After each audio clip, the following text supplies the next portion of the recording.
A sadistic killer has been sentenced to life without parole. Now, he is the latest person to have been given this sentence. This sentence was reserved for the most dangerous and severe of offences. Now, Steve Sansom, who is 45-year-old, has yesterday, on the 30th of January 2025, been sentenced to life without parole. Now, this case is very distressing and disturbing, so viewer discretion is advised. Steve Sansom had already been in prison for murder when he killed a taxi driver in 1999. He was released from prison on license in 2019.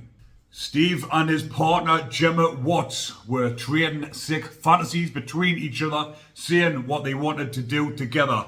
Now, they had been together for a number of months, and obviously they had the same sick ideas of what they wanted to do to someone. So together they wanted to get someone in their flat and take the life of someone. And that unfortunate victim was Sarah Mayhew, who was 38-year-old. Now, what they'd done to her in that flat when they got her in was absolutely harrowing and sick. Now, Sarah did know these two sick individuals. Obviously, that is why she's ended up going round to the flat.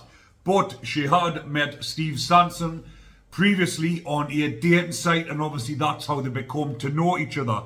So when Stephen and his new girlfriend lured poor Sarah to the flat, they took her inside and ended her life. It doesn't say how long, because only the defendants know exactly what happened and how long it went on for inside of that flat. But what we do know is that her remains were found 1 month later. Her body had been dismembered, her head and limbs were found separately from her torso. The torso was discarded in a river. But with the sick fantasies that the pair had shared between each other, sadomasochistic and absolutely horrendous. If you read the case and have a look into it, it is absolutely harrowing what these two sick individuals had actually done.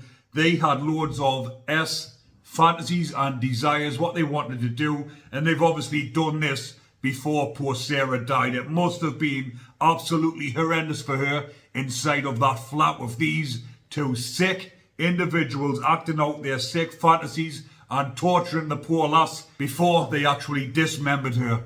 Now, poor Sarah Mayhew, who was 38, like I mentioned, had two young children at the age of 12 and 15-year-old, which is absolutely heartbreaking what these animals, or it's disrespectful saying animals, what these creatures, these horrible specimens had actually done to their poor mother. But these two pieces of shit are in the exact place where they need to be. And Gemma Watts was sentenced to life imprisonment with a minimum of 30 years. And Steve was sentenced to life without parole, meaning he will never walk the streets again. And now, like I've mentioned previously, there was 100 of these sentences dished out since it came into force, but currently there's around about 70 still serving life without parole. The others have either passed away inside, or some of them did actually win their appeals and had the sentence overturned and given a recommendation instead of a whole life order. But I will keep you up to date on these type of cases, especially the ones serving whole life orders, life without parole. But I'll leave that one there for now, people. And as usual, if you are enjoying the content, remember to comment, like and subscribe. Take care, everyone.